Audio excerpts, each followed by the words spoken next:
Endurance produces character. Character produces hope. Hope does not disappoint us because God's love has been poured into our hearts through the Holy Spirit that has been given to us. For while we were still weak, at the right time Christ died for the ungodly. Indeed, rarely will anyone die for the righteous person, though perhaps for a good person someone might actually dare to die. But God proves his love for us in that while we still were sinners, Christ died for us.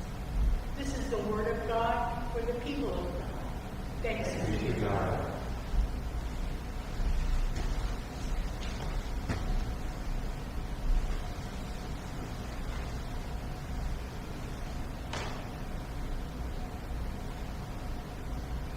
It's difficult to be alive today and not be affected mentally and emotionally by what's going on in our world. Driving from Neal Avenue down to the church this morning, I went by all the boarded up windows and broken windows, and it's obvious that there's a lot of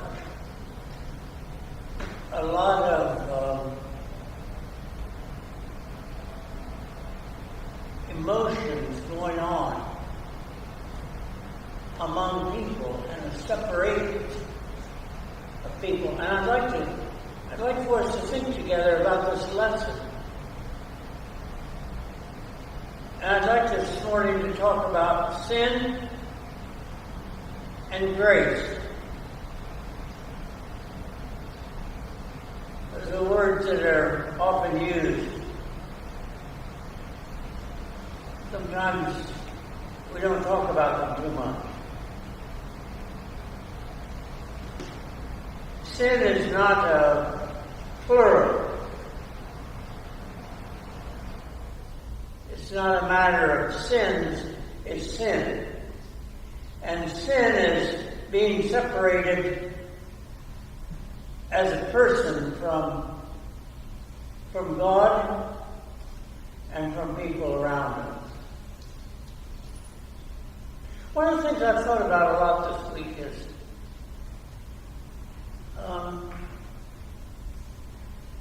it's difficult not to think about it when we hear so much about it. But I was not thinking so much about that police officer having his knee on Mr. Floyd's neck. But I thought a lot this week about, if I was there, what would I do about it? Several officers have been charged with being accessories to murder. But what about those people gathered there? And I've, in my kind of Superman moments, have thought, well, would I have pushed through that crowd and shoved that policeman, or would I have tried to pull him off, or would I have enlisted some help? I mean, there are a lot of things we can do if we're not there, if we're just thinking about it. But I'd like to point to that as we think about sin and our separation from God and from people. Why is it that in our society people are divided up by color, by economic status, by clothing, so many ways? Oh, I said I wanted to talk about sin and grace.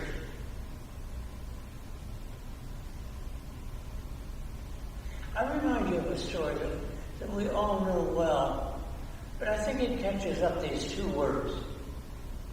There's a prodigal son who asked for his share of the inheritance, and he took off and left his older brother there to do the work and the father, and he went into a far country.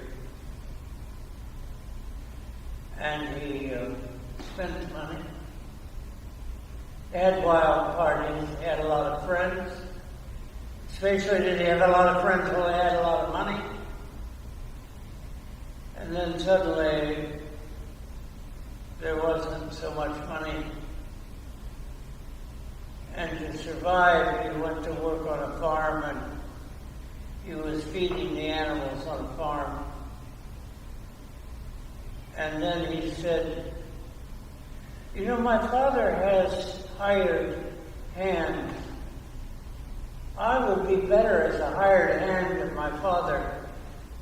So he decided that he would go and make a proposition to his father that could he just work on the farm. And as we've heard so many times, the father saw him coming and he ran out, ran down the road, threw his arms around him. And before the son could get out what he had decided, the father told him that he never lost his place and that he was welcome home. Now, that story, I think, explains pretty much the matter of sin. The young man leaving his father and his older brother to do the work, he separated himself from them.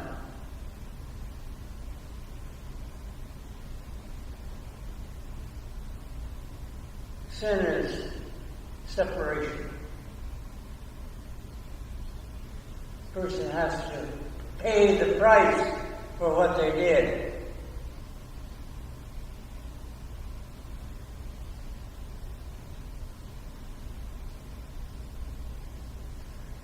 What would Christ say to the man who put the knee on that man's neck?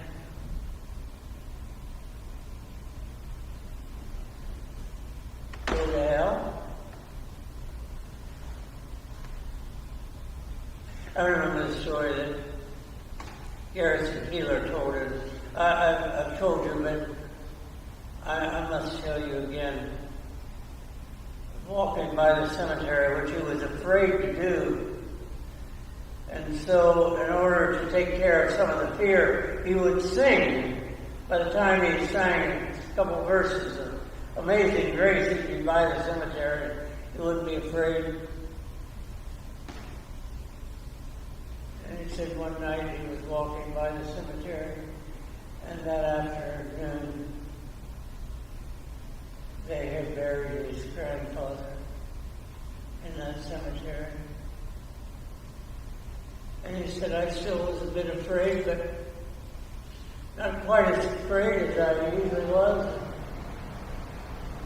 He said, I was singing along, and all of a sudden I realized I was not by myself.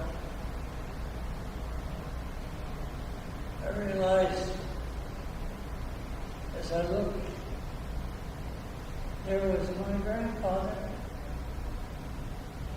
And I was surprised. He said, this is what he said to me. You are loved. You are accepted. And you are forgiven.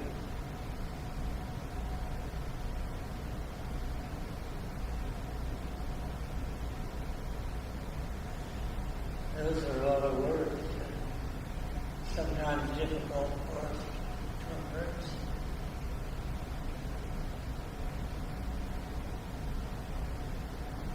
Could we say to someone who committed a great evil against another human being, look, it's not all right what you did, but you are loved. And you are accepted. be forgiven.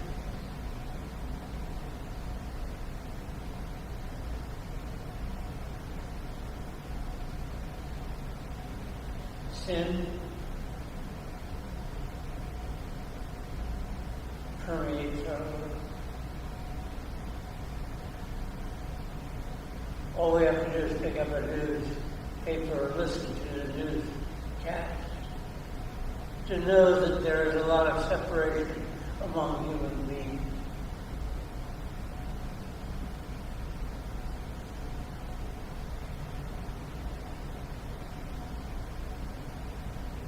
What I think the world needs is we need to rediscover the word grace.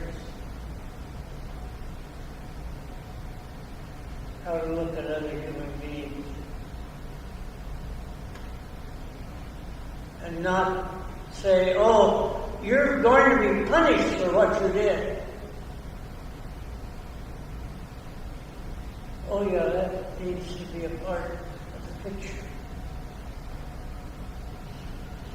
But maybe we need to practice more that you are loved, you are accepted, and you are forgiven.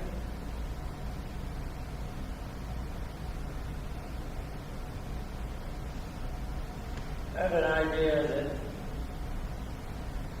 the prodigal son remembered that encounter with his father for the rest of his life.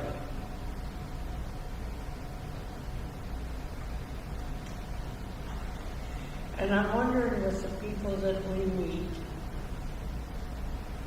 with those whom we brush shoulders with in this world, with those who sometimes get on our nerves,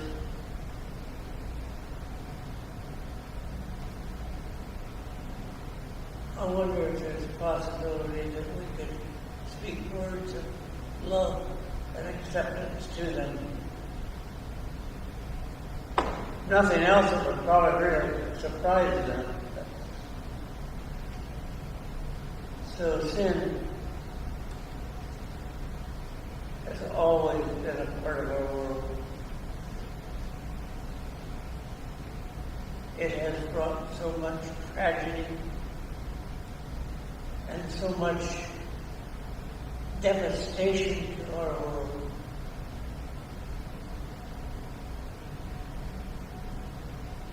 But when Jesus said to the person dying beside him, "Today you will be with me in paradise," I wondered if people of the book, people who follow Christ, if we might spend some time thinking, how can we affirm people? How can we embrace people? How can we bring a word of hope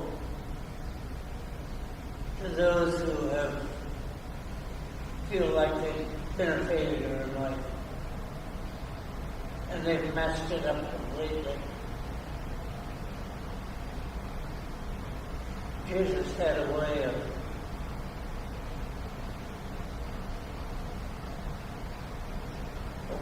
bringing hope to the lives of the people that he met.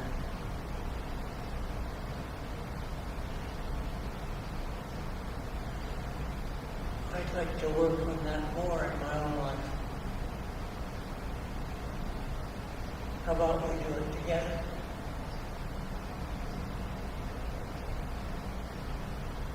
Oh God, thank you for your grace that is greater than all of our sins.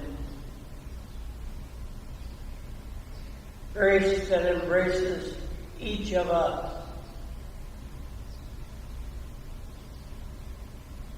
Thank you for that, for receiving us. And now may we in our lives remember grace as we meet others. Amen. Let's sing together.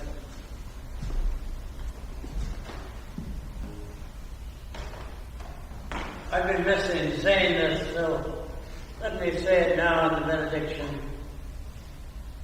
Do you realize that you are loved by the Creator beyond your greatest imagination? And let's work together on being more like the Creator. Amen.